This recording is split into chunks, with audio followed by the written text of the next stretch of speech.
This creature needs no introduction.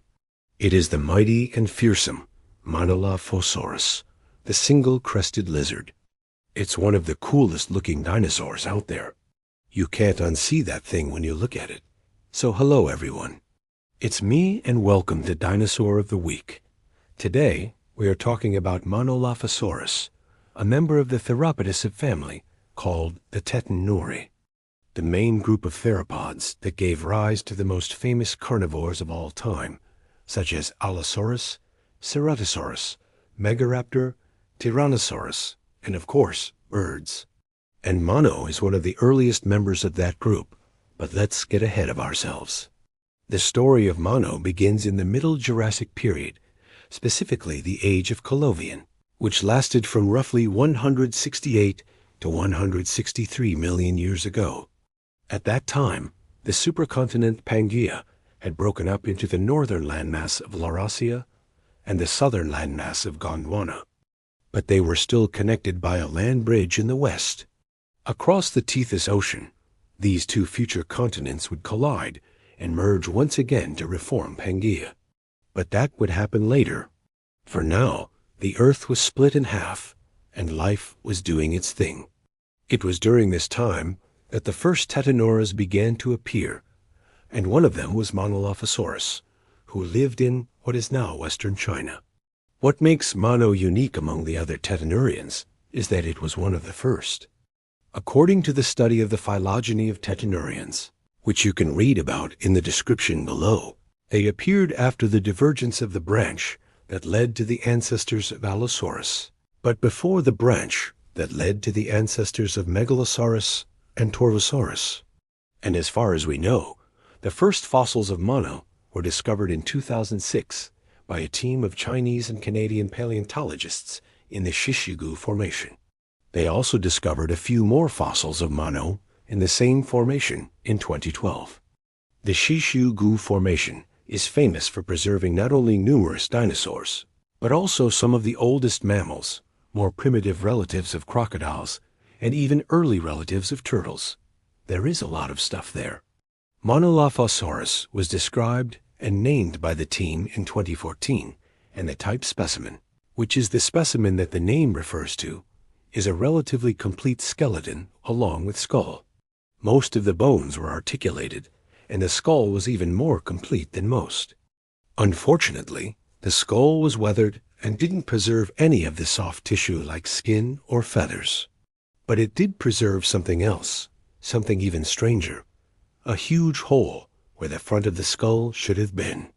When the team excavated the fossil, they realized that the whole front section of the skull was missing. They concluded that it had probably disintegrated due to weathering. But then one of the team members, Dr. Dave Hone, suggested that maybe it was actually damaged by a bite from another animal. After examining the edges of the hole, they determined that it wasn't caused by scavenging or erosion, but rather it had been caused by something mechanical like a bite force. They were able to reconstruct the original shape of the skull using the rest of the skeleton as a guide, and they saw that the hole was shaped in a way that was consistent with part of a crest.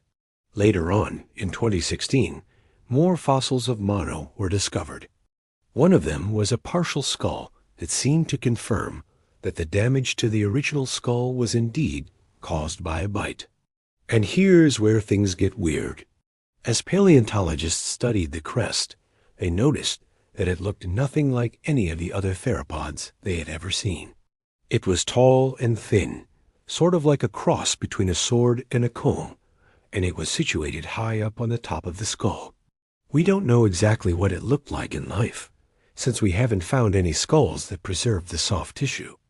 But it was definitely something. We don't know exactly what it looked like in life, since we haven't found any skulls that preserved the soft tissue. But it was likely tall, hollow, and had a thin outer layer. Some of the team members thought that it could have been covered with feathers, but there is no evidence of that either. Since it was hollow, it probably functioned like an acoustic resonator, allowing Monolophosaurus to make really loud calls. But when they analyzed the shape of the crest, they saw that it didn't match the shapes of any other theropod crests. It was shorter, taller and narrower. It didn't resemble the crest of Monolophosaurus, the crest of Cryolophosaurus, or the crests of any other theropods. We don't know why it developed this crest, or what exactly it was for, but we know that the crest may have been a crucial part of Monolophosaurus's appearance. It could have been used for mating displays, attracting a partner, or defending territory. Maybe it was even used to amplify its roar, so the rivals could hear its battle cry. Unfortunately, we don't know much more about Monolophosaurus besides its weird crest. It was around 5 meters long and weighed around 475 kilograms. That's pretty big, but it was still a lot smaller than the large theropods that would come later, such as Allosaurus and Tyrannosaurus. It was probably fast and agile, and it almost certainly had feathers, although there is no evidence of that in the fossil record. If you've watched my videos on theropods before, you know that many of them had feathers. I mean, obviously birds do, but so do some of their relatives, even some of the big meat-eaters like Utahraptor. Theropods were kind of like the raptors of the dinosaur world.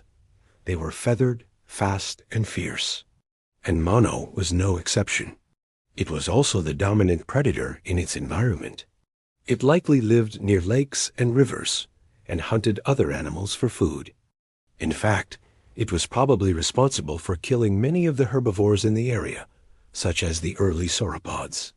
But that's just speculation, based on what we know about other theropods. Unfortunately, we don't know much more about its behavior or ecology. It's possible that it was a scavenger, feeding on dead animals that died in the area. But it's more likely that it was a hunter, chasing down live prey. Either way, it was a formidable predator. And as far as we know, it lived until the end of the Middle Jurassic. Then it went extinct along with many other species during the Calovian-Oxfordian extinction event. We don't know exactly what caused the event, but it was probably related to the breakup of Pangaea. As the continents moved apart, the climate changed and the sea level rose. This caused massive shifts in the distribution of plants and animals, and it seems to have caused mass extinctions as well. But Mono was not the only theropod in its area. There were other types of theropods living alongside it, such as the genus Secovinator. These were smaller, more primitive theropods that were probably more closely related to birds than to the big meat-eaters. But they were still carnivorous, and they probably competed with Mono for food. That's why I think that Mono needed to evolve a crest to intimidate other theropods and establish dominance in its territory. Other theropods were evolving crests too, such as Cryolophosaurus, which lived in Antarctica. These dinosaurs lived thousands of miles away from Mono, yet they also had tall, narrow crests. And that raises an interesting question. Did they share genetic material? Did they have a common ancestor that they inherited the crest from? Or did they independently evolve the same trait? The answer is unknown, but it's another piece of the puzzle that paleontologists are trying to solve. And that's what makes Mono so fascinating. It's a dinosaur that we know very little about, but it's still full of surprises.